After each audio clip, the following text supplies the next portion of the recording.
अस्सलाम वालेकुम। Welcome back to my channel. मखमली कोफ्ता ग्रेवी की एक रेसिपी मैं आप लोगों के लिए लेके आई हूँ साउथ इंडियन स्टाइल में। इसके कोफ्तास बहुत ही सॉफ्ट बन के तैयार होते हैं और ग्रेवी भी बहुत ही टेस्टी बन के तैयार होती है। नारियल के साथ बनती है। आप चाहें तो दही और प्याज की क्वांटिटी को बढ़ाकर इसकी ग्रेवी को बढ़ा सकते हैं।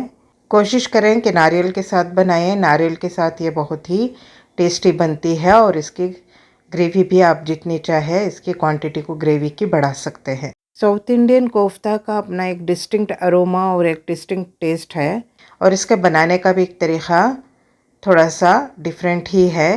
मैंने इसमें कैप्सिकम का फ्लेवर भी दिया है। आप देख सकते हैं मेरे कोफ्ताज यहाँ पे कितने सॉफ्ट बन के तैयार हुए हैं। ये बहुत ही डिलीशियस और एक फ्लेवरफुल डिश बन के तैयार होने वाली है। तो चलिए इसके इंग्रेडिएंट्स पे एक नज़र डाल लेते हैं। हम इसके इंग्रेडिएंट्स को 2 स्टेप्स में डिवाइड कर लेते हैं। एक है ग्रेवी के लिए, दूसरा कोफ्तों के लिए।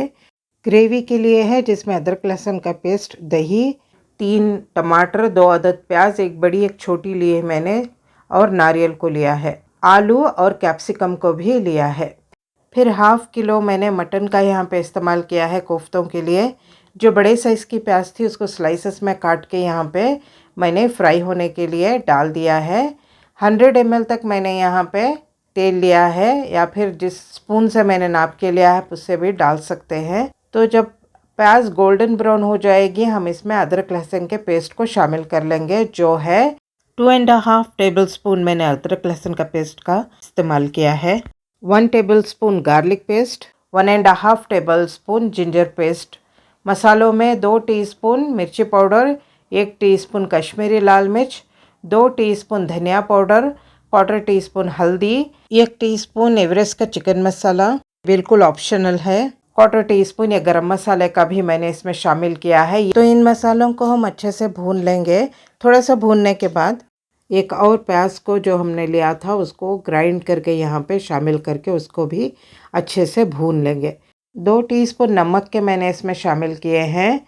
बाद में भी मैंने हाफ़ टी स्पून तक नमक का इसमें ऐड किया था। आप नमक अपने टेस्ट के मुताबिक रखें। फिर जो नारियल हमने लिया था उसको ग्राइंड करके इसमें शामिल कर लेंगे। नारियल को बहुत फाइन पेस्ट में नहीं ग्राइंड करना है, हल्का सा हम मोटा रखेंगे। आप चाहे तो कोकोनट मिल्क भी इसमें शामिल कर सकते हैं, लेकिन सालन का जो टेक्सचर है वो बदल जाएगा। कोकोनट मिल्क से क्रीमी सा इसका टेक्सचर आ जाएगा। फिर जो मैंने आलू लिए थे उसको राउंड शेप में यहाँ पे काट के ऐड कर लिया है। फिर थोड़ा सा पानी को इसमें ऐड करके आलू को दम होने के लिए छोड़ दिया है। कम से कम 10 मिनट के लिए हम इसको हल्के आंच पे इसी तरह से दम कर लेंगे। फिर टमाटर को भी ग्राइंड करके इसमें शामिल करके फिर से पकने के लिए छोड़ देंगे। जब तक हमारा सालन वहाँ पे दम हो रहा है हम यहाँ पे कोफ्तों का जो मिक्सचर है वो रेडी कर लेते हैं। पहले तो मैंने मटन को पीसेस में छोटे काट कर यहाँ पे ग्राइंड कर लिया है। मैंने मटन का फ्लैश लिया था। मैंने यहाँ पे कीमे का इस्तेमाल नहीं किया है। बुचर से जो हम मिंस्ड मटन लेके आते हैं उसमें चर्बी होती है, फैट होता है, जो कि हमें यहाँ पे नहीं चाहिए। तो कीमे के लिए हमें जो इंग्रेडिएंट्स चाहिए वो है एक प्याज मैंने बड़े साइज़ की ली है, थोड़ा सा नारियल लिया है, 2 टीस्पून अदरक लहसुन का पेस्ट लिया है। सूखे मसालों में 1 टीस्पून मिर्ची पाउडर, 1.5 टीस्पून धनिया पाउडर, हाफ़ टी स्पून हल्दी, 1/4 टीस्पून गरम मसाले का लिया है। एक हैंडफुल ऑफ मैंने हरा धनिया का भी लिया है और 3 हरी मिर्चों का भी इसमें इस्तेमाल किया है। नारियल को काट कर मैंने मिक्सी के जार में डाल लिया है। फिर 3 टेबल स्पून मैंने भुने हुए चने का यहाँ पे इस्तेमाल किया है। भुने हुए चने से कोफ्तों में टेस्ट बहुत ही अच्छा आता है, वरना बाइंडिंग के लिए आप जो भी इस्तेमाल करना चाहें कर सकते हैं। भुने हुए चने और नारियल को मैंने सूखा पीस लिया था। फिर प्याज को भी काट के डाल के मैंने पीस लिया था। फिर जो सूखे मसाले हैं उसको अदरक लहसुन का पेस्ट, नमक, हरी मिर्चें और जो हरा धनिया हमने लिया था उसको भी डाल के हमने अच्छे से यहाँ पे ग्राइंड करके इसका पेस्ट तैयार कर लिया है। हमने जो भी यहाँ पे ग्राइंड किया है बग़ैर पानी को ऐड करे इसका मसाला हमने ग्राइंड किया है। हरी मिर्च और हरे धनिया को हम लास्ट में डाल के ग्राइंड करेंगे और दरदरा सा हम इसको ग्राइंड करेंगे। फिर जो भी मिक्सचर हमने इसका मसाला जो हमने तैयार किया था उसको और कीमे को अच्छे से मिक्स कर लेंगे। आप चाहे तो बड़े मिक्सी के जार में दोनों को एक साथ डालकर भी ग्राइंड कर सकते हैं। आप यहाँ पे देख सकते हैं जो हमारा कोफ्ता का जो मिक्सचर तैयार हुआ है कितना सॉफ्ट सा बनके तैयार हुआ है। किस तरह का गोश्त हमने यहाँ पे इस्तेमाल किया था ये भी आपने देख लिया है। 2 टीस्पून तक दही का भी मैंने यहाँ पे इस्तेमाल किया है। अगर आप चाहते हैं कि आपके कोफ्ते एकदम सॉफ्ट और बहुत ही मुलायम से बनके तैयार हों तो इसी तरह का गोश्त आपको इस्तेमाल करना है।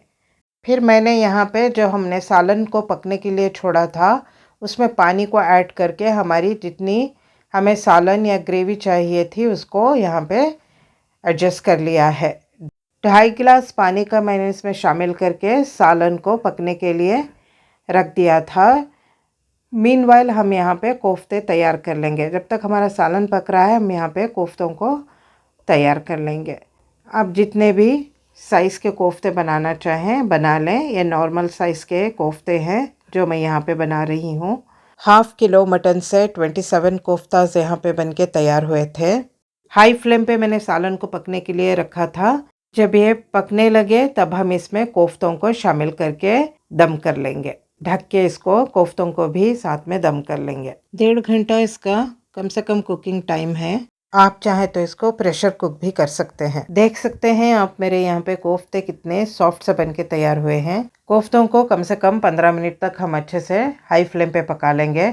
फिर मैंने इसमें कैप्सिकम को भी शामिल करके दम कर लिया है। थोड़ा सा नमक का मैंने यहाँ पे शामिल किया है। नमक आप अपने टेस्ट के मुताबिक रखें। कैप्सिकम को हम सालन के आखिर में ऐड करेंगे। जब हमारा सालन अच्छे से पक चुका होगा तब कैप्सिकम को ऐड करके कम फ्लेम पे हम कैप्सिकम को दम कर लेंगे। हमारा सालन यहाँ पे पक चुका है तो हम इसको डिश आउट कर लेते हैं। आप देख सकते हैं कि हमारा सालन किस तरह से तैयार हुआ है और हमारे कोफ्ते भी किस तरह से बनके यहाँ पे तैयार हुए हैं। ये बहुत ही मज़े के कोफ्ते बनके तैयार होते हैं और बहुत ही सॉफ्ट से कोफ्ते यहाँ पे बनके तैयार होते हैं। और नारियल के साथ जो ग्रेवी बनती है उसका टेस्ट बहुत ही उम्दा सा एक टेस्ट बन के तैयार होता है। आप नारियल के साथ इस ग्रेवी को ज़रूर ट्राई करें, वरना आप ग्रेवी इसकी अपने हिसाब से तैयार कर लें। हमारे कोफ्ते आप यहाँ पे देख सकते हैं कितने सॉफ्ट से बन के तैयार हुए हैं और कैप्सिकम का फ्लेवर इस ग्रेवी को एक और ही लेवल पे ले जाता है। आप इस डिश को ज़रूर ट्राई करें।